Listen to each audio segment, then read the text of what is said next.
अस्सलाम वालेकुम नाज़रीन। गले पर नज़ला या रेशा या जैसे हम केरा गिरना कहते हैं, हमारी नज़र में ये एक मामूली सा आर्ज़ा है, मगर तिब इस मर्ज़ को अबुल अमराज यानी बहुत सी अमराज का बाप कहती है। आज का नुस्खा इस मर्ज़ का हतमी मुजरब तरीन इलाज है। इसके साथ ये और भी कई फ़ायदे देगा, जिन्हें जानने के लिए वीडियो को एंड तक ज़रूर देखें। मैं हूँ आपका मेज़बान हकीम मुमताज़ अली मुग़ल। देसी हिकमत जड़ी बूटियों के ख़वास और कुश्तों का इल्म जानने के लिए मेरे चैनल को सब्सक्राइब करें और साथ लगे बेल आइकॉन को ज़रूर प्रेस करें ताकि मेरी हर वीडियो आप तक पहुँच सके। नाज़रीन, इस नुस्खे को बनाने के लिए हमें चाहिए होगी दार फिलफिल यानी कि फिलफिल दराज 100 ग्राम और गाय का दूध 1 किलो।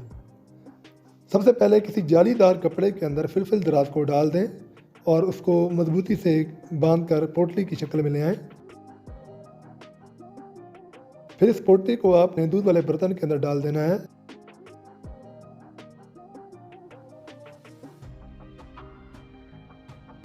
और हल्की आंच पर आग के ऊपर रखना है। ज़्यादा तेज़ आंच ना हो, इससे जो दूध बॉयल होकर बाहर आ सकता है। हल्की आंच होगी तो दूध बाहर नहीं आएगा। इसके अंदर हल्का हल्का चम्मच फेरते रहें और जब तक दूध का 3% हिस्सा जल ना जाए यानी ख़त्म ना हो जाए तब तक इसको हल्की आंच पे पड़ा रहने दें।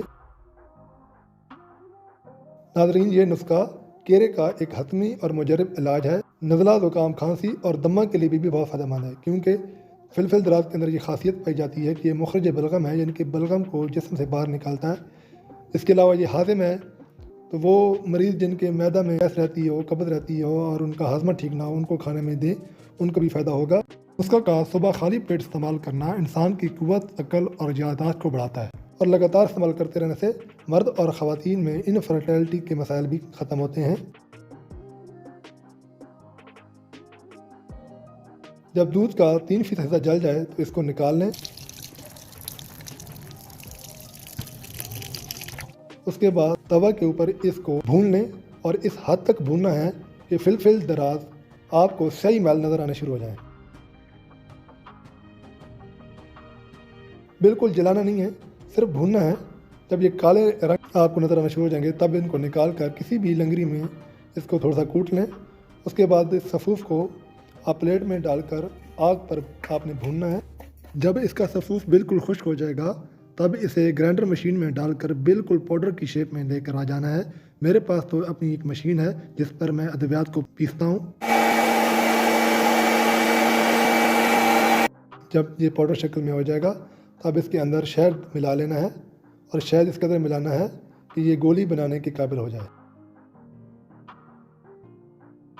बस चन्ने के बराबर गोली बनानी है और इस गोली को सुबह और रात को पानी के साथ भी ले सकते हैं और सब्ज़ कहवे के साथ भी ले सकते हैं।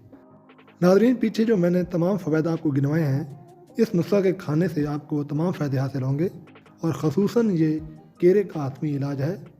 केरे के वो मरीज़ जो सालों से लाइलाज हों या वो बुज़ुर्ग जिनके गले पे हर वक्त कीड़ा गिरता रहता हो, इसके खाने से कीड़ा हमेशा के लिए ख़त्म हो जाएगा। नाज़रीन, इस नुस्खे को घर में बनाएं और इस्तेमाल करें। अगली वीडियो तक अपने मेज़बान को इजाज़त दीजिए। अल्लाह हाफ़िज़।